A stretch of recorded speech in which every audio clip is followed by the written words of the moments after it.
Alors que l'armée israélienne bombarde des sites militaires et des sites nucléaires iraniens pour le troisième jour consécutif, le ministre des Affaires étrangères, Jean-Noël Barrot, a qualifié ce dimanche 15 juin sur RTL de menace le programme nucléaire iranien.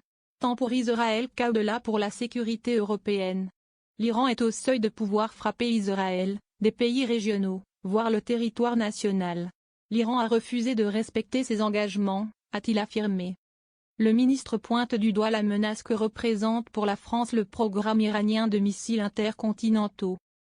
Nous avons toujours dit que la voie de résolution, c'était d'abord la voie diplomatique, a abondé le chef de la diplomatie française estimant qu'il reste une place pour la négociation.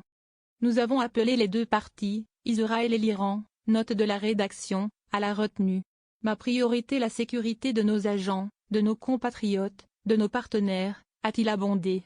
Nous sommes très concentrés sur notre seul objectif, la paix dans la région. Si le ministre répète que la France est indéfectiblement attachée à la défense d'Israël, il indique qu'à ce stade, Paris n'a pas mobilisé ses moyens militaires pour aider Israël à intercepter les missiles iraniens visant son territoire.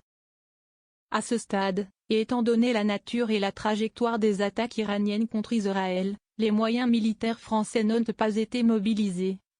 A-t-il déclaré au micro de RTL. Le président Emmanuel Macron avait affirmé vendredi que la France pourrait participer aux opérations de protection et de défense d'Israël en cas de représailles menées par Téhéran aux frappes israéliennes sur son sol, si elle est en situation de le faire. Israël a lancé vendredi une campagne aérienne massive contre la République islamique en ciblant des centaines de sites militaires et nucléaires. L'Iran est soupçonné par les Occidentaux et par Israël, considéré par des experts comme la seule puissance nucléaire au Moyen-Orient, de vouloir se doter de l'arme atomique. Téhéran dément et défend son droit à développer un programme nucléaire civil. L'Iran dispose aujourd'hui d'uranium enrichi à un niveau 40 fois supérieur à celui que nous avions fixé il y a 10 ans.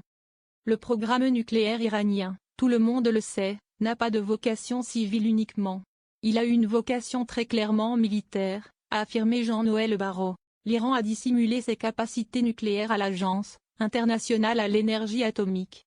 L'agence a publié un rapport il y a une semaine qui le démontre, a-t-il ajouté. L'Iran a riposté aux frappes israéliennes. Si l'agression cesse, notre riposte cessera naturellement aussi, a déclaré ce dimanche le chef de la diplomatie iranienne Abbas Araghchi devant des diplomates étrangers à Téhéran. Des victimes civiles sont à déplorer dans les deux pays.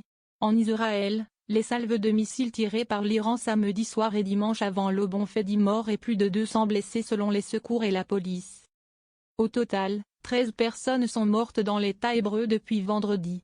Le représentant iranien à l'ONU, Amir Seyravani, avait fait état vendredi de 78 morts en Iran. Depuis, les autorités n'ont pas fourni de bilan total des victimes.